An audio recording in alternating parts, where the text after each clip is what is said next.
19 सितंबर 2022 पौड़ी की पहाड़ियों पर सूरज ढल रहा था। आसमान में हल्का सा लाल रंग छाया था।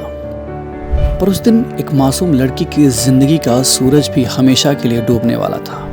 नाम था अंकिता भंडारी। सिर्फ 19 साल की।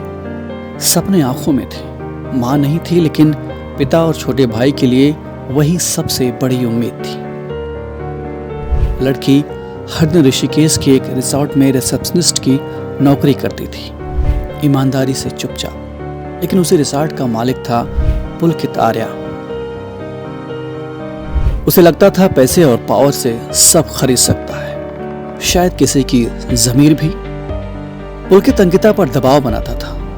उसने अंकिता को बोला कि कुछ खास वीआईपी गेस्ट आएंगे, उन्हें खुश करना है। पर अंकिता ने साफ मना कर दिया। उसने कहा, नहीं, मैं ऐसा नहीं करूंगी, क्योंकि उस लड़की के पास आत्मसम्मान था। पर अफसोस, उसका विरोध ही उसकी सबसे बड़ी गलती बन गई। उस दिन शाम को पुलकित और उसके परिचित अंकित और सौरभ अंकिता को बहाने से रिजॉर्ट से बाहर ले गए। थोड़ी बहुत बहस के बीच अचानक से अंकिता को नहर में धक्का दे दिया गया।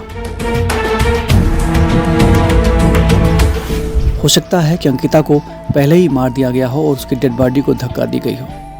अंधेरी रात में तेज बहाव की उस चिलचिलाती धारा में अंकिता की आवाज डूब गई, और शायद इंसानियत भी।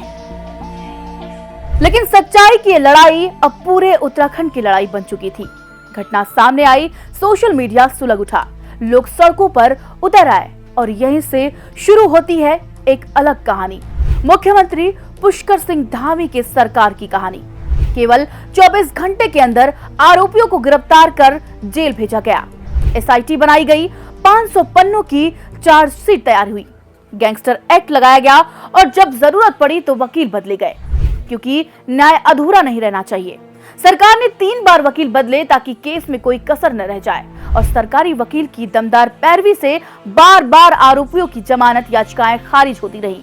धामी सरकार ने न सिर्फ संवेदनशीलता दिखाई, बल्कि कार्रवाई की रफ्तार भी दिखाई। अंकिता के परिवार को 25 लाख रुपए की आर्थिक सहायता दी गई, और उनके भाई व पिता को सरकारी नौकरी देकर यह संदेश दिया गया, सरकार सिर्फ कागजों पर नहीं, जमीनी हकीकत में जनता के साथ खड़ी है।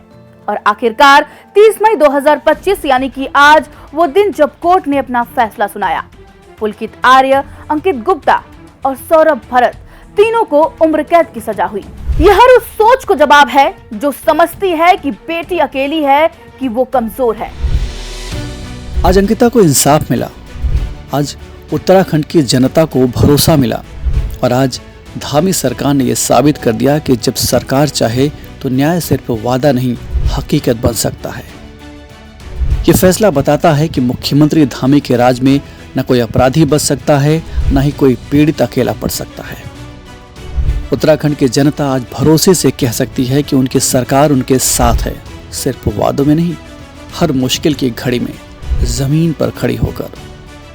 इस फैसले से यह भी साबित हुआ कि धामी सरकार के राज में बेटियों की गरिमा और न्याय व्यवस्था दोनों सुरक्षित हैं। अंकिता आज हमारे बीच नहीं है, पर उसकी चुप्पी ने एक बहुत बड़ी आवाज छोड़ दी है। उसकी चुप्पी ने हमें झकझोरा है, सवाल करना सिखाया है, और हमें बताया है कि अगर सरकार चाहे तो इंसाफ मुमकिन है।